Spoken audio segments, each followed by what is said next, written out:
Aujourd'hui, sous le poids du silence qui pèse depuis 10 ans, nous nous inclinons devant les âmes arrachées du Bataclan. Le 13 novembre 2015, la musique s'est tue dans un fracas de balles et de cris. Aujourd'hui, nous vous demandons pardon. Pardon au nom de la France qui vous a oublié. Pardon parce que l'État vous a abandonné, relégué à des commémorations tièdes, à des discours creux et à des promesses jamais tenues. Où que nous étions ce 13 novembre 2015, nous avons pleuré. Dans nos salons, nos voitures, dans la rue, dans les transports en commun, devant la télé, en écoutant la radio, nous avons pleuré votre perte. Ils ont choisi la haine, la mort, en gros l'islamisme radical. Vous n'aviez rien choisi, vous étiez la France, tout simplement. Combien d'autres attentats, combien d'autres victimes des djihadistes, ces terroristes qui sèment la mort au nom d'une idéologie barbare? Combien de terroristes laissés libres, excusés, emprisonnés à nos frais et financés par notre propre pays? L'État a fermé les yeux. Aucune justice pleine, aucune mesure ferme, aucun rempart contre la menace qui couve encore. Les familles oubliées pleurent en silence et leurs larmes sont ignorées par ceux qui nous gouvernent.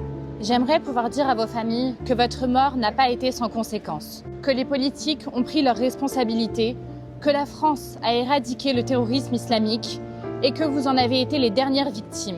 Mais il n'en est rien. 10 ans ont passé, 10 ans pendant lesquels les gouvernements successifs ont continué de laisser entrer massivement une immigration incontrôlée. 10 ans marqués par d'autres attentats.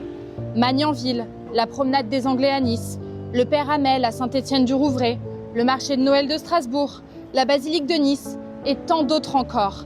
La France recense un attentat meurtrier tous les 6 mois.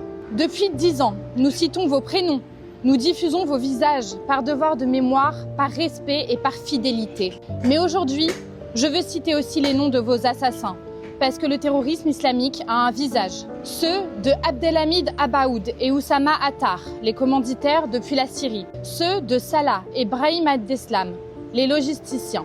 Ceux de Omar Ismail Mostefaï, Sami Amimour et Foued Mohamed, ceux qui ont pris les armes et massacré de sang-froid. Il y a à peine quelques jours, nous apprenions que Salah Abdeslam, depuis sa cellule, a accès à un ordinateur, qu'il entretient une vie conjugale épanouie et qu'il planifierait avec sa compagne de nouveaux attentats depuis une prison censée être de haute sécurité. Comment l'accepter ?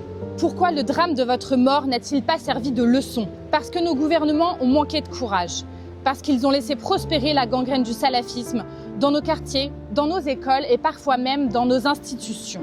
Vous n'avez pas été les dernières victimes et il y en aura d'autres, tant que nos dirigeants n'auront pas la force de nommer, de décrire et de combattre le terrorisme islamique. 10 ans plus tard, rien n'a changé, la France pleure, la France commémore, mais la France ne protège plus. Mais une chose est certaine, votre assassinat a marqué des générations entières de jeunes Français. Et nous ne vous oublierons jamais.